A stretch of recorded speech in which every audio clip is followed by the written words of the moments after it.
할렐루야. 오늘 함께 은혜 받으실 말씀은 사사기서 1장 1절로부터 7절과 3장 7절부터 11절입니다. 제가 1장만 봉독하겠습니다. 여호수아가 죽은 후에 이스라엘 자손이 여호와께 여쭈어 이르되 우리 가운데 누가 먼저 올라가서 가나안 족속과 싸우리이까? 여호와께서 이르시되 유다가 올라갈지니라. 보라, 내가 이 땅을 그의 손에 넘겨 주온도라 하시니라. 유다가 그의 형제 시몬에게 이르되 내가 제비 뽑아 얻은 땅에 나와 함께 올라가서 가나안 족속과 싸우자. 그리하면 나도 네가 제비 뽑아 얻은 땅에 함께 가리라 하니 이에 시몬이 그와 함께 가니라. 유다가 올라가매 여호와께서 가나안 족속과 브리스 족속을 그들의 손에 넘겨주시니 그들이 베색에서 10,000명을 죽이고 또 베색에서 아도니 베색을 만나 그와 싸워서 가나안 족속과 브리스 족속을 죽이니 아도니 베색이 도망하는지라 그를 쫓아가서 잡아 그의 엄지 손가락과 엄지 발가락을 자르매 아도니 베색이 이르되 옛적에 70명의 왕들이 그들의 엄지 손가락과 엄지 발가락이 잘리고 내 상 아래에서 먹을 것을 줍더니 하나님이 내가 행한 대로 내게 갚으심이로다 하니라. 무리가 그를 끌고 예루살렘에 이르렀더니 그가 거기서 죽었더라. 아멘. 저희들은 우리 앞 시간부터 사사기를 저희들이 살피고 있습니다. 이 나라 이 민족의 이스라엘의 가장 어두웠던 그런 시절의 사사기 시대가 또다시 도래하고 있다는 위기감을 느꼈어. 오늘 이 시대에 하나님이 부르셔서 이스라엘 민족을 구원하였던 바로 그 구원의 사명을 우리가 새롭게 하기 위한 목적으로 오늘 함께 우리 주시는 이 사사기 말씀을 살피고 있는 것입니다. 지난주에 살펴보았듯이 이스라엘의 역사는 아브라함의 시대로부터 시작하여 12지파 그리고 출애굽 그리고 여호수아에 의해서 가나안 땅이 정복되고 가나안 땅에 정착하고 나서 시작되어진 바로 그 시대 사사기 시대. 그리고 사사기 시대가 끝나고 초대 왕 사울 그리고 통일 이스라엘 왕국과 남과 북으로 분열되어진 분열 이스라엘 왕국, 이런 식으로 이스라엘의 역사가 흘러갔다라고 말씀을 드렸습니다. 저희들은 이 가운데 사사기를 살펴보고 있지 않습니까? 여호수아가 한 7년 정도의 기간 동안 가나안을 정복하는 전쟁을 벌였습니다. 하나님이 그와 함께하여 주셔서 여호수아가 가는 곳마다 승리하였고 가나안의 대부분의 성읍들은 점령했습니다.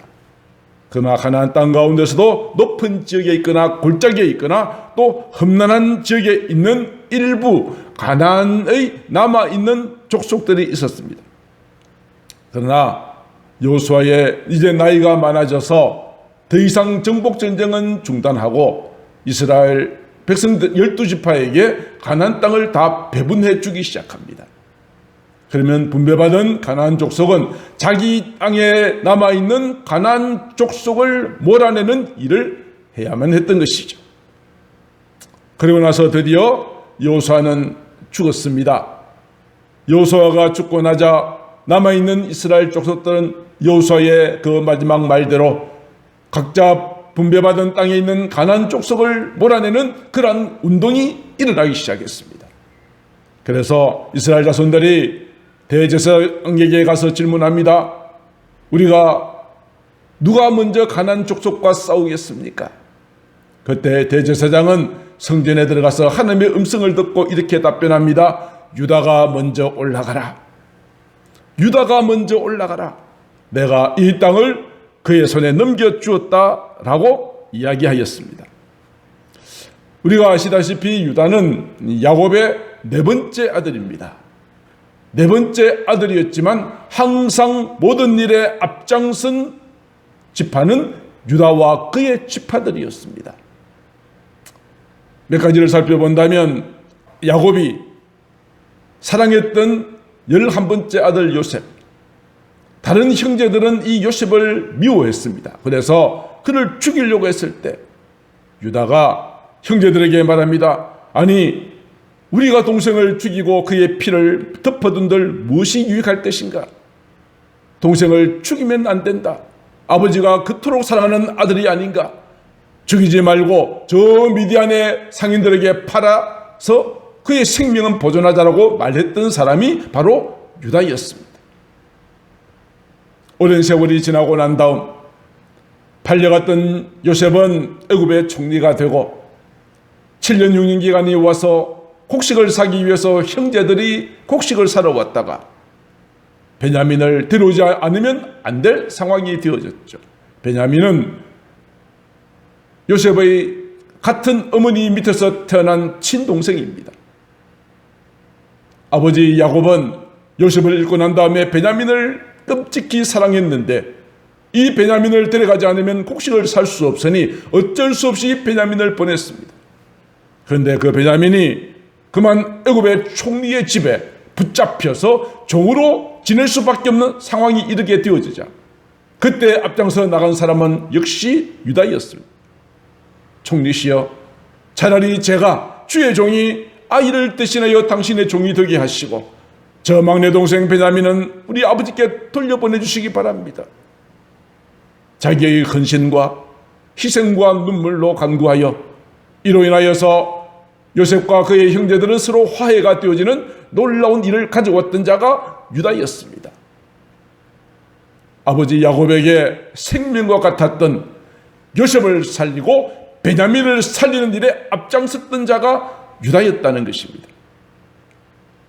이 사실을 다 알고 난 다음에 야곱이 마지막 죽을 때에 유다를 향하여 12아들을 다 축복했습니다만 유다를 향해서 이렇게 축복합니다. 유다야, 너는 형제들로부터 찬송을 받을 자가 되기를 바란다. 너의 모든 삶이 풍성해지기를 바란다. 그리고 내가 너에게 축복을 주겠다. 너는 사자새끼와 같다. 사자는 모든 동물들의 왕인 것처럼 너는 모든 민족을 다스리는 자가 될 것이다 라고 축복해 줍니다. 창세기 49장 10절 규는 왕이 들고 있는 지팡이입니다. 규가 유다를 떠나지 아니할 것이며 통치자의 지팡이가 그 발 사이에서 떠나지 않게 될 것이다. 모든 백성이 네 앞에 복종하게 될 것이다. 왕이 될 것을 모든 백성들이 존중하고 형제들이 찬송하는 그런 존재가 될 것을 칭찬받았던 자가 네 번째 아들 유다였습니다. 이스라엘 민족이 애굽의 종살이에서 해방되어 가나안 땅으로 가던 도중 모세는 각 지파별로 진영을 꾸려서 때로는 한 곳에 머물기도 하고 행진하기도 할 때 그냥 질서 없이 한 것이 아니라 각 지파별로 정확한 위치와 임무를 맡겨 주었습니다. 지나가는 길은 광야입니다. 한 번도 가보지 않은 길입니다. 뜨거운 태양, 때로는 적들, 때로는 뱀이나 정갈이 있기 때문에 그 모든 길은 위태로울 수밖에 없는 상황입니다. 그때 이스라엘 민족이 한 곳에 정착했을 때 가장 앞장선 지파가 유다 지파입니다. 그리고 가나안을 향하여 행진할 때에도 가장 앞선 지파가 유다 지파였습니다. 광야에서 선두 그룹에 선다는 것은 굉장한 위험을 감수하는 것입니다. 무슨 일이 있을지 모르기 때문입니다.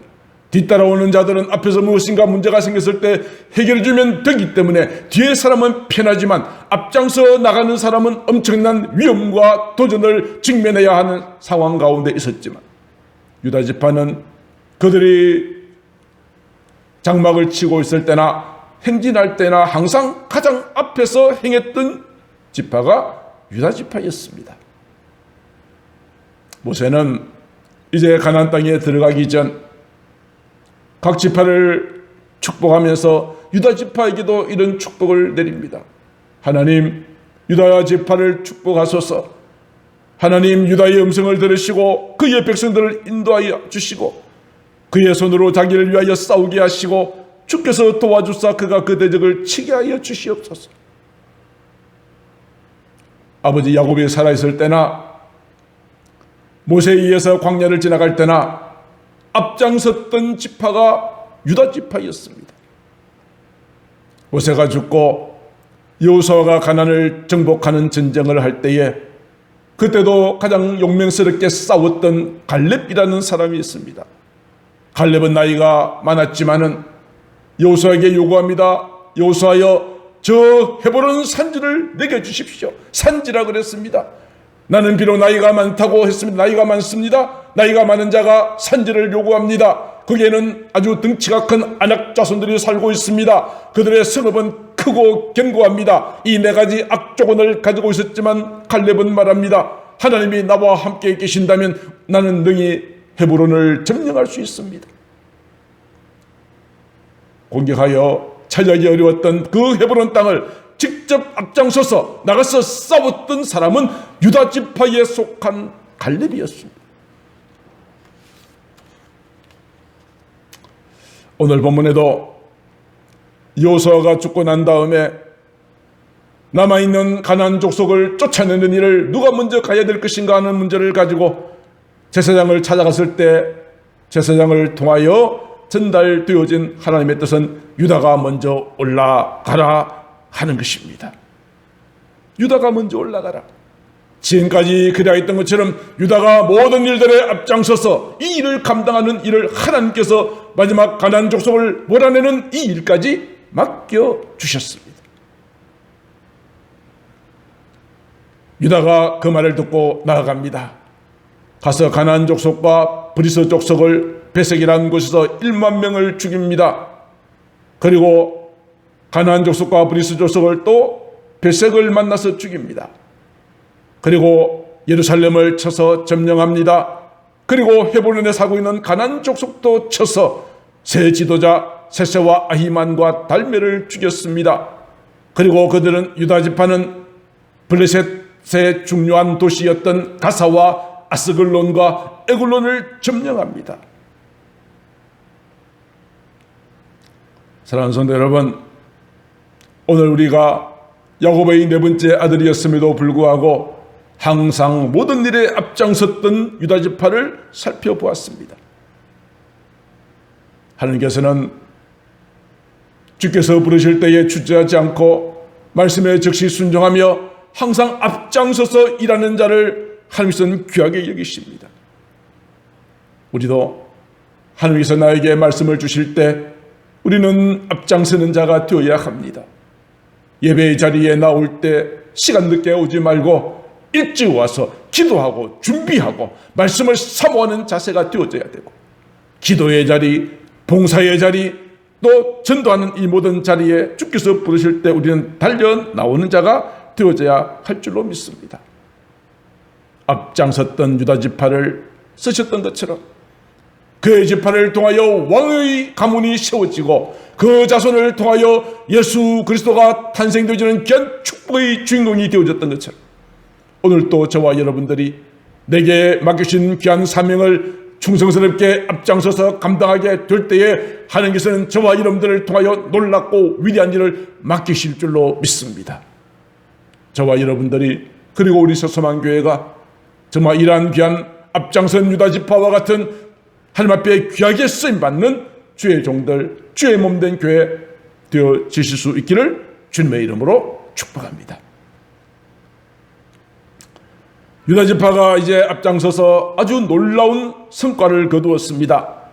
그렇다면 다른 족속들은 도전을 받고 우리도 그렇게 해야지 라고 생각하는 것이 마땅할 것 같은데 전혀 다른 양상으로 흘러갑니다.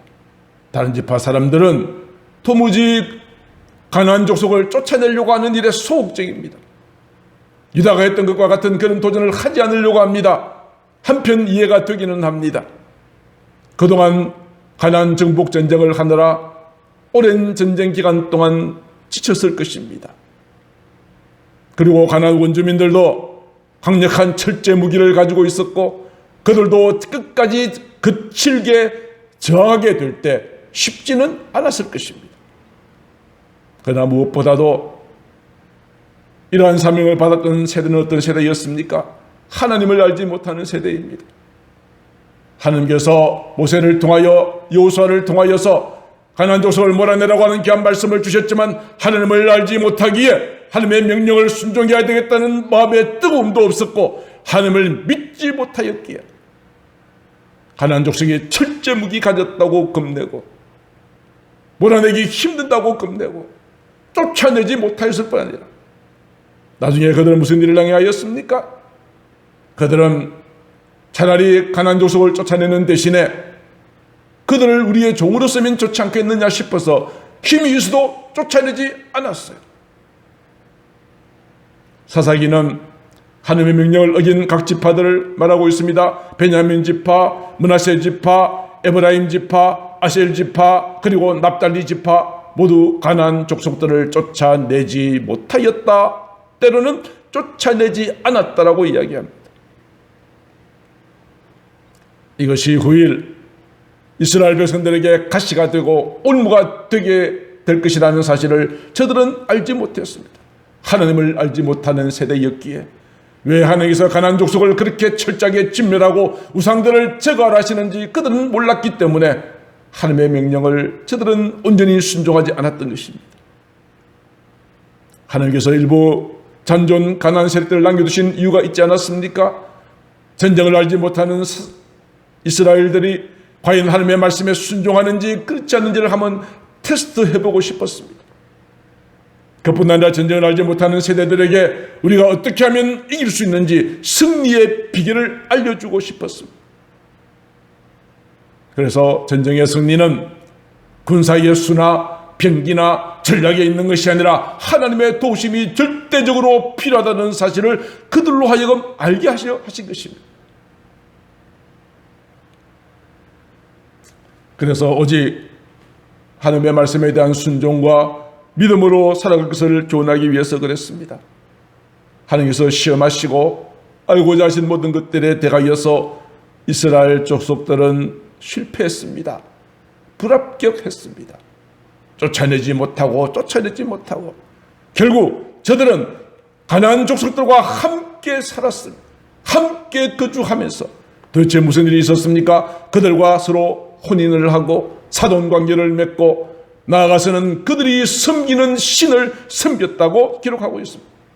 그들이 섬기는 대표적인 신이 무엇입니까? 가나안 족속들은 농사를 지었기 때문에 농사를 잘 짓게 만든다는 바알을 섬겼습니다. 그리고 사랑과 행복을 주고 자식을 많이 낳게 해준다는 여신 아스다롯 혹은 아세라를 섬겼습니다. 이와 같이 남자신 바알과 여자신 아스다롯 또는 아세라를 함께 숭배하다가 이 두 신들이 기분이 좋으면 농사도 잘 되고 자식도 많이 낳을 것이라 생각하고 저들의 신전에 들어가서 이스라엘 백성들은 가나안 족속들과 똑같이 신전 안에 있는 창녀들과 함께 행음하는 악을 행하였습니다. 하나님께서는 이 모든 것들을 아셨기에 가나안의 모든 우상들을 다 진멸하라 했는데 그들과 함께 살면서 그들의 우상까지 숭배하게 되어지니 이것이 하나님 앞에 죄가 된 것이죠. 이러한 죄 때문에 하나님께서는 진노하셨습니다. 하나님의 말씀을 등지고 우상을 섬기는 이스라엘 백성들을 진노하사 그들에게 징벌을 내리십니다. 주위에 있는 나라들로 하여금 그 나라를 이스라엘을 치게 하십니다. 그때 저들의 고통 가운데서 비로소 하나님 앞에 하나님 도와주세요라고 부르짖습니다. 그러면 하나님께서는 구원자를 보내셨죠. 그 구원자가 곧 사사입니다. 사사들을 보내어서 이스라엘 민족을 저들의 기도대로 응답하여 구원하시고 그리고 저들에게 평안을 주십니다. 그러다가 또 평안해지면 또 죄짓고 벌받고 부르짖고 이런 악순환이 사사기 전체를 통하여 흐르고 있었던 것입니다. 사랑하는 성도 여러분, 오늘 이 시대가 제2의 사사기 시대라고 제가 여러 차례 말씀을 드렸습니다. 오늘 이스라엘 민족들이 이러한 악순환을 하게 되어진 첫 번째 단추가 범죄하는 것이었습니다. 가나안 족속들과 함께 살았습니다. 그들의 우상을 함께 보고 들으면서 자기들도 참여하게 되어졌던 것이죠. 오늘도 많은 성도들이 죄를 지을 수밖에 없는 환경에 떠나지 않고 머물러 있으면서 나는 괜찮다라고 하는 사람, 때로는 어쩔 수 없잖아, 세상이 이러니 나도 어쩔 수 없잖아라고 그렇게 패배주의에 사로잡혀 있는 자들도 있습니다. 우리가 이러한 사사기 시대의 악순환을 겪지 않으려면 가장 먼저 우리는 범죄의 자리에서 빠져나와야 하는 것입니다. 아브라함의 조카 롯의 경우를 생각하여 보십시다. 롯은 소돔과 고모라 땅에 살았습니다. 나름대로 의로운 심령을 가졌던 사람이었다고 베드로는 말합니다. 그런데 날마다 눈앞에 펼쳐지는 장면은 어떤 것입니까? 베드로서 2장 7절에 있는 말씀처럼 무판자들이 음란한 행실을 날마다 보고 듣습니다. 우리도 그렇지 않습니까? TV를 틀어도 신문을 봐도 뉴스를 들어도 온갖 더럽고 추악한 음란한 뉴스들 우리는 많이 듣고 있습니다. 어쩌다가 세상이 이렇게 되었는가 탄식도 하지만 우리도 자기도 모르게 나 자신도 모르게 점점 더 그런 환경에 조금씩 젖어 들어가고 있는 우리의 모습을 발견하고 깜짝 놀라기도 합니다.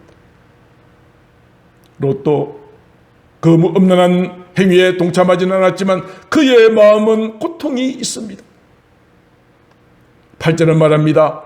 이 여인이 그들 중에 거한 것이 문제였습니다. 소돔과 고모라 땅을 떠나지 않고 거한 것이 문제였다고요. 날마다 저 불법한 행실을 보고 들으므로 그 의로운 심령이 상하였다 하였습니다. 사랑하는 성도 여러분, 이로 말미암아 하나님께서 소돔과 고모라 성을 멸망시키고자 하실 때 롯의 가족들은 지체했습니다. 왜요? 소돔과 고모라 성의 모든 환락과 쾌락에 어느 정도 물들어 있었기 때문입니다. 하나님께서 멸망시키셨다고 말씀하셨지만 그들은 속기 빠져나오기를 지체했습니다. 천사들의 손에 의하여 억지로 끌려 나왔지만 롯의 아내는 두고 왔던 소돔과 고모라 성의 그 휘황찬란한 세상적인 것들이 너무나도 마음에 미련이 남아 뒤돌아보다가 소금기둥이 되고 말았고요. 롯의 사위들은 롯의 말을 농담처럼 여기다가 함께 멸망당하고 마지 않았습니까?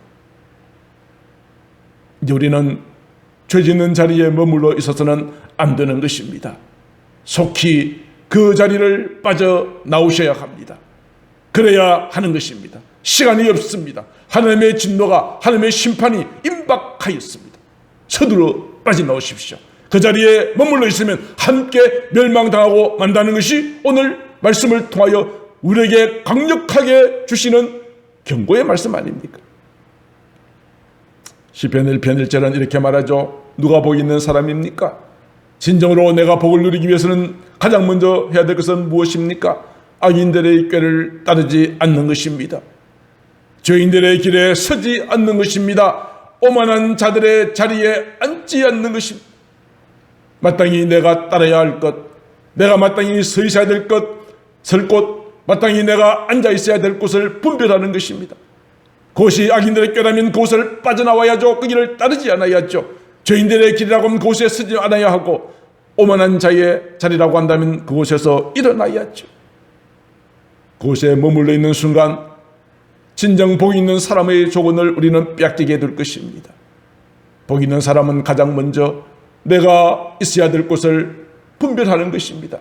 가난한 족속들과 함께 있는 한 롯의 경우와 같이 시편 1편에 있는 말씀처럼 하늘로부터 귀한 복을 받을 수 없다는 것을 오늘 우리 성경은 말씀해 주고 있습니다. 그리하여 사도 바울은 이렇게 말했죠. 악은 어떤 모양이라도 버리라고 그랬습니다. 이거는 괜찮을 거야. 그렇지 않습니다. 우리 몸속에 작은 암세포가 발견되었다면 별간이라고 두시는 사람이 없지 않습니까? 마치 나를 영혼을 죽이는 암과 같은 어떤 죄악이 지극히 작은 것이라도 있다면 이것을 철저하게 단절하고 끊고 버리는 자가 되어져야 될 줄로 믿습니다. 그리고 우리는 죄와는 피 흘리기까지라도 싸워야 합니다. 세상의 악한 것들과는 결코 타협이란 있을 수 없습니다. 우리는 반드시 대적해야 합니다. 마귀를 대적해야 합니다. 그러면 마귀가 우리를 피하게 될 것입니다. 우리는 반드시 승리하게 될 줄로 믿습니다. 가난한 족속을 쫓아내지 못한 까닭으로 하나님께서는 사사기 시대의 악순환과 같이 하나님의 진노가 임하게 하셨습니다. 하나님께서는 하나님을 떠나서 우상을 섬기는 이스라엘 민족을 징계하십니다. 사사기 3장 8절, 메소포타미아 왕 구산 리사다임의 손에 파셨습니다. 메소포타미아는 지금의 이라크 지역입니다. 그 왕은 매우 악하게 혹독하게 8년 동안 이스라엘 자손들을 힘들게 했습니다. 하나님께서 진노하신 것이므로 이스라엘 자손들은 이 메소포타미아를 이길 수가 없었습니다. 극심한 고통 가운데 있을 때 저들은 비로소 하나님 앞에 부르짖습니다. 하나님, 저희들이 잘못했습니다. 하나님을 떠나서 우리는 우상을 섬겼습니다. 음란한 일을 행했습니다. 용서하여 주시고 저 메소포타미아로부터 우리를 지켜주십시오. 그렇게 간절하게 부르짖었습니다. 하나님께서는 그들의 기도를 들으시고 한 구원자를 세우셨습니다. 누가 세우셨다고요? 투표에서 뽑았습니까? 아닙니다. 하나님께서 한 구원자를 세우셨습니다. 그리하여 첫 번째로 세워진 구원자 사사가 온니엘입니다. 온니엘. 하나님께서 온니엘을 통하여 이스라엘 민족을 구원하신 것처럼 하나님은 오늘도 저와 여러분들을 부르시고 저와 여러분들을 세우시고 이 나라와 민족과 이 시대의 구원자로서 쓰임받기를 원하고 계십니다. 나를 부르신 분은 하나님이십니다. 나를 부르신 하나님의 뜻을 따라 우리는 믿음으로 달려나가야 될 줄로 믿습니다. 주님이 나를 부르실 때 기쁨으로 달려나가십시오. 나를 부르신 이가 바로 하나님이십니다. 하나님이 나를 부르시고 나를 세워주시고 나를 세상을 향하여 보내셨습니다. 우리는 오늘 또 나를 세우신 분, 나를 지으시고 부르시고 세상으로 보내신 분이 하나님이라고 하는 이 사실을 우리 마음속 깊이 고백할 수 있게 되기를 주의 이름으로 축복합니다. 그래서 이런 은혜, 하나님의 은혜라고 하는 찬양이 있죠. 우리 앞부분만 같이 한번 찬양을 하면서 나를 부르신 하나님의 은혜를 한번 되돌아보기를 바랍니다.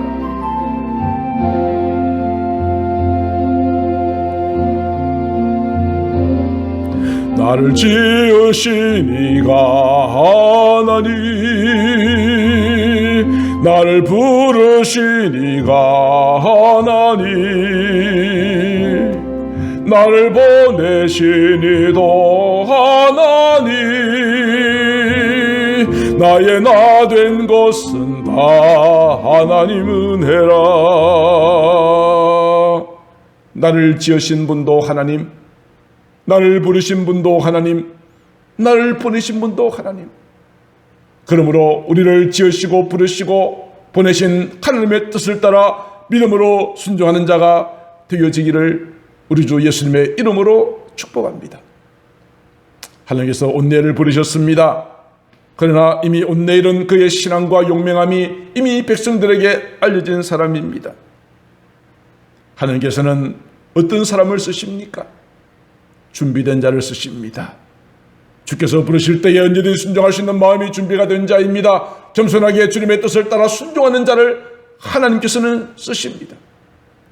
모세도 미디안 광야에서 40년 동안 연단받고 있을 때, 패기왕성했던 애굽 궁정에 있을 때의 모세가 아니라 미디안 광야에서 철저하게 목자의 마음을 배우고 연단받고 있을 때 그 준비된 모습을 보시고 하나님께서는 모세를 부르셨습니다. 여호수아는 언제 불렀습니까? 모세를 따라 40년 동안 광야를 지나갈 때, 모세의 시종으로서 충성을 다할 때 준비된 그 여호수아를 부르셨습니다. 교회를 핍박하였던 사울을, 그가 다메섹으로 가다가 주님을 만나고 난 다음에 아라비아 광야에 가서 3년 동안 지나면서 자신의 죄를 회개하고 하나님 앞에 묵상하고 가슴속에 하나님의 나라에 대한 뜨거운 불이 활활 타오를 때 하나님께서는 사울을 불러서 사도가 되게 하셨습니다. 사랑하는 성도 여러분, 오늘 하나님께서 저와 여러분들을 부르실 때 그 앞에 나가실 준비가 되셨나요? 날마다 하나님의 거룩한 말씀으로 자신을 무장하고 날마다 기도하고 내 속에 하나님의 거룩한 성령으로 충만하게 될 때 하나님은 이 시대를 살릴 구원자로 저와 여러분들을 부르실 줄로 믿습니다. 하나님께서는 온내를 부르셨습니다. 온내를 부르실 때 사사기 2장 18절에 보면 사사들을 부르실 때는 세우실 때는 함께 하셨다고 했습니다. 우리가 주의를 위해서 나아간다면 하나님이 우리와 함께 하십니다. 우리 교회가 이를 위해 충성한다면 하나님께서 이 땅에 많은 교회가 있지만 서서만 교회와 함께하여 주셔서 저희 교회를 통하여 놀랍고 위대한 역사를 만들어 가실 줄로 믿습니다. 온내를 부르실 때 온내일과 함께 하셨습니다. 어떻게 하셨습니까? 3장 10절 하나님의 영이 그에게 임하게 하셨습니다. 온내일에 다른 것을 본 것이 아닙니다. 온내일이 전쟁에서 혁혁한 공을 내세우기도 했지만 한민족의 구원자로 사사로 쓰임받기 위해서는 하나님의 영이 충만해야만 하는 것입니다. 하나님이시여 오늘 이 자리에 함께한 우리 성도들에게 하나님의 거룩한 영 성령이 충만한 은혜가 있게 하여 주시옵소서. 내 가슴 속에 하나님의 거룩한 불이 타오르게 하여 주시옵소서.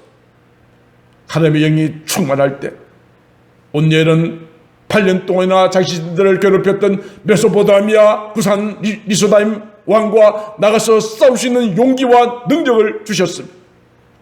하나님의 영이 함께 하시니 온니엘은 메소포타미아와의 전쟁에서 승리할 수 있었습니다. 우리의 승리는 다른 것에 있는 것이 아닙니다. 오직 하나님께서 나를 부르실 때 기쁨으로 달려가며 하나님의 거룩한 영의 충만함을 받아서 말씀에 순종할 때에 마침내 승리하게 되는 것입니다. 8년 동안 이스라엘 민족들이 이기지 못하였으나 하나님의 영이 충만한 온예를 통하여 이스라엘 민족을 구원하셨고 그 뒤로 40년 동안 그 땅에는 평화가 있었더라라고 기록하고 있습니다. 말씀을 마치고자 합니다. 오늘은 앞장선 유다 지파를 살펴보았고 첫 번째 사사 온니엘을 살펴보았습니다. 하나님은 어떤 자를 쓰신다고요? 하나님은 모든 일에 앞장서는 자를 쓰십니다. 제2의 사사기 시대가 도래하고 하나님의 진노가 임박하였다는 사실을 예민하게 깨닫는 자들은 가만히 앉아 있을 수만은 없습니다. 파수꾼이 적이 가까이 온 것을 안다면 깨워서 백성들로 하여금 소리쳐서 깨워서 준비하게 해야 되는 것처럼 우리의 죄로 말미암아 하나님의 진노가 가까이 다가온 것을 우리가 깨닫는다면 우리는 가만히 앉아 있을 수만은 없는 것입니다.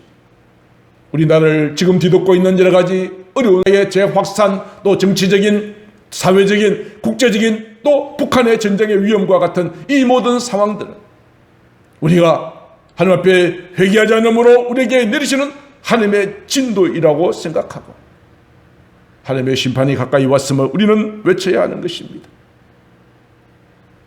이를 위해서 우리는 날마다 하나님의 거룩한 영으로 충만하기를 기도해야 합니다. 주여 우리에게 성령의 충만함을 주시어 맡은 사명을 감당하게 하옵소서. 그리고 가장 먼저 내가 무장되어져야 하니까 예배의 자리, 기도의 자리, 섬김의 자리에 앞장서서 유다 지파처럼 나아가게 하시고 이렇게 할 때 하나님께서 크고 놀라운 일에 앞장서서 우리를 쓰시고 우리를 통하여 놀랍고 위대한 구원의 역사를 만들어 가시는 것을 경험할 수 있게 되기를 바랍니다.